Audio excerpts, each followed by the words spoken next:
Now this is Cuween Hill, and its entrance faces east, and it's located exactly opposite Whitefoot Hill.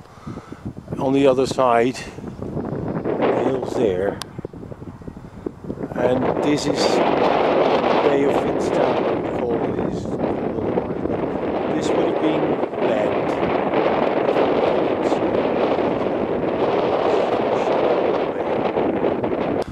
This is the entrance to Cuween Hill, chambered cairn.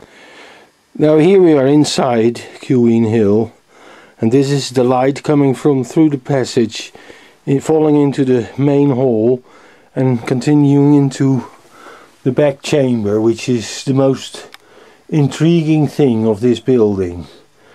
We'll go into this now.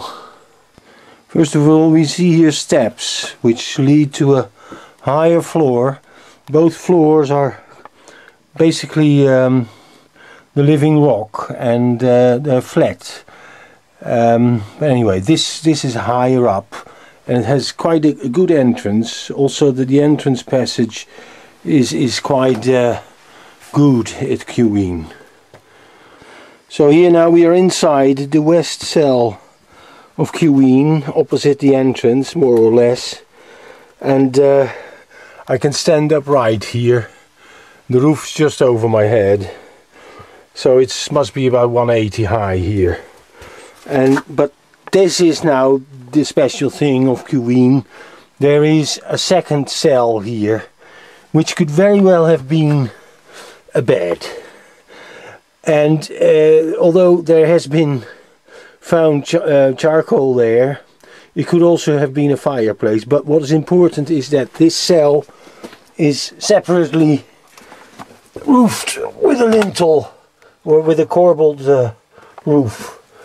And that means that also there you had the possibility to stand upright, as I could here.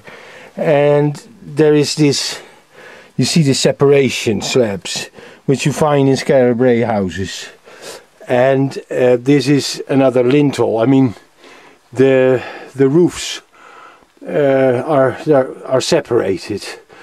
And I think that is very significant, because this makes a place where you can imagine. I mean, this is the most domesticated chambered cairn that you can find, as far as I see it, and especially because of this, as I see it, as a bed. This is a bed space, and this then would be, say for instance, somebody was living here. I think that's very well possible. And here we see how the steps go down, and as I say, I mean, you can easily stand here with 3-4 men and talk to each other, for instance, standing upright. This comes then into my idea that these places were occupied by astronomers. This is the left-hand cell in Cuween, the biggest of the side cells. It is basically part of the whole main cell in its ground plan.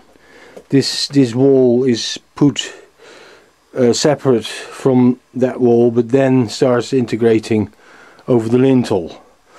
And this is a left-hand cell, maybe like the others in Vincoy and in Coines. That is the head cell, the main room for the refuge. But yeah, as I said before, I think this is the best example of a domesticated refuge place. And this is another cell which has another slab, and I think these slabs point to beds and private places. This is not the, although here there's also, you see there's and that's what you don't find very often, these thresholds before you get into a cell. Cuween is built extremely well, and is better built than Whiteford on the other side. This hall is also bigger, and well, it's a magnificent cairn, and it's very good. You can just go in here, and it's at the moment it's very dry actually, because I've been here in the winter, and then it was really wet. But now that it has been dry for a while, also the cairn obviously dries up. That's a very good sign. It shows it was very well built. Well, this may give an idea of the roof corbelling here in the east cell, where you see that the end slabs which close the roof are set on side. Yeah. Anyway, very well built. Everything very well done here. What you find more often in these passages, or entrance passages, is that there is a lintel which is lower, and this one is then at the end, or yeah, at the end of the passage towards the chamber, where the lintel is lower than the roof of the passage itself. So you have to go down again, and it is, I think, because yeah, of the retainance of the warmth, to keep the warmth in the chambers. That's why all these side chambers also have very low entrances, 60 centimeters or 70 sometimes. So for Cuween, I would say that the back cell, which is the western cell, would be the main inhabitant, and I would say there are two cells there and there for other people to spend the day or the night, and that this cell on the left hand side probably then was the storage place. It has no threshold, so that it would be the communal and the storage place and the refuge for the community in principle, then, to start with, so to speak. We have another shot at the roof slabs, and this is much wider than in Whiteford. And in Whiteford it is a report of the excavator that there was a window, kind of a chimney kind of thing, of 50 centimeters high in the middle of the roof. And that, to my mind, is then the window on the universe.